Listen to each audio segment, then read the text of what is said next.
Olá, olá! Sejam bem-vindos e bem-vindas à nossa nova lição de português. Então, temos neste tópico de gramática o género e o número das palavras. Vamos ver agora as regras fundamentais para formar o feminino e o masculino. Vamos começar por aqui. A base é igual que em castelhano, aluno, aluna, ok? É o esquema mais frequente. As palavras masculinas que acabam em U têm o feminino em A. Europeu, por exemplo, as palavras que terminam em eu têm o feminino em eia. Europeu, europeia. Mas tem algumas exceções, ok? Como judeu, judia. Ou réu, ré. Palavras que terminam em ão. Estas costumam ser um pouco mais... às vezes têm mais exceções, ok? Alemão, por exemplo, o feminino é alemão. As palavras masculinas acabadas em ão apresentam o feminino de forma ã. Solteirão, por exemplo, é uma exceção, temos solteirona, ok? Quando a terminação ão tem um sentido despectivo e ou aumentativo, o feminino é desta forma. Algumas palavras que são exceção, temos, por exemplo, leão, leoa, patrão, patroa, ladrão, ladra. Outras formas de formar o feminino seriam, por exemplo, o exemplo de Deus, deusa, ok? As palavras acabadas em consoante L, R, S ou Z e a vogal U acrescentam um A. Espanhol, espanhola. Senhor, senhora. Juiz, juíza. Nu, nua, ok? Exceção disto seria mau e mau, ok? Que esta é que temos que aprender de memória. Algumas irregularidades, formas que apresentam um variado leque de irregularidades. Temos o invariável, como por exemplo contente ou só. Temos alguns com sufixo, duque, duquesa, poeta, poetisa, rapaz, rapariga. E alguns que até mudam o próprio corpo da palavra, como rei, rainha, cavalo, égua ou macho, fêmea. Por último, atenção a médico, médica e modista, modisto. As palavras que designam profissões de antes desempenhadas quase exclusivamente, quer por homens, quer por mulheres, apresentam hoje duas formas de género, num processo que caminha a par da realidade social, ok? Por isso, gradualmente, temos médico, médica, juiz, juíza. É muito importante terem atenção a este quadrinho, ok? Porque tem algumas diferenças entre o português e o castelhano. As palavras acabadas em agem, igem e ugem, como a viagem, a vertigem, a penugem, são femininas, ok?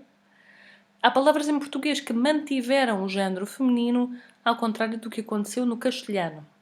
Nós dizemos a arma, a água, a arte. Masculinas são as palavras que terminam em ume, como os legumes ou o costume, e palavras que sejam de origem grega que acabem em ma, como o grama ou o diadema. Passamos por último ao número das palavras, como formar o plural. Das palavras que terminam em vogal, A, E, I, O, U, temos um plural muito fácil. Basta acrescentar um S.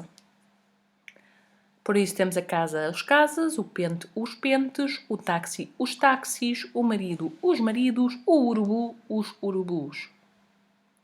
As palavras que terminam em ão são mais complicadas. Mas se pensam em castelhano, não é tão difícil. Porque pensem, por exemplo, o irmão. O irmão em castelhano seria hermano. Aquilo que aconteceu em português é que as palavras terminadas em ano, e que seriam ão em português, em vez de pormos a N no plural, que seria hermanos, substituímos essa N por um som nasal. E fica irmãos. Pensem em estação. Estação seria em espanhol estación. E depois o plural seria estaciones. Tiramos o N, que temos no plural, e transformamos-o no til. e fica estações. Mesma coisa com alemão, não? Alemão, alemães, alemães. Tiramos o N e transformamos em an. Desta forma, vai resultar em quase todas as terminações em ão. Há algumas exceções, mas são muito poucas. Agora, com as consoantes, temos as terminações em L, como animal, seria animais. Papel seria papéis, e muita atenção nesse acento, não é? Espanhol seria espanhóis. E azul seria azuis. Terminação em il, temos fácil e fáceis, mas depois gentil e gentis. A diferença aqui está na sílaba tónica, ok? Porque nós dizemos fácil, mas gentil. Agora a terminação em M, temos homem e no plural sempre homens com NS. Se termina em R, acrescentamos ES, cor, cores. Se termina em S, pode ter mais que uma forma. Por exemplo, temos o lápis, no plural seria os lápis. Okay? Não são muito comuns esta formação do plural, não é muito comum, mas pode acontecer. Inglês, por exemplo, que termina com acento circunflexo, faz o plural em ingleses sem acento circunflexo. E o mesmo acontece com o mês, os meses. Por último, a terminação em Z, como o rapaz, faz o plural em os rapazes, adicionando ES.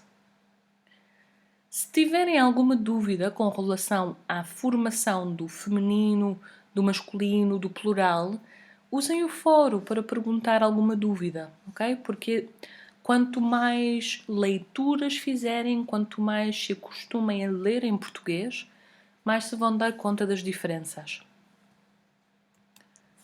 Então, estão preparados para os exercícios? Vamos pôr em prática a formação do plural e do feminino. Vemo-nos na última lição, na lição 10.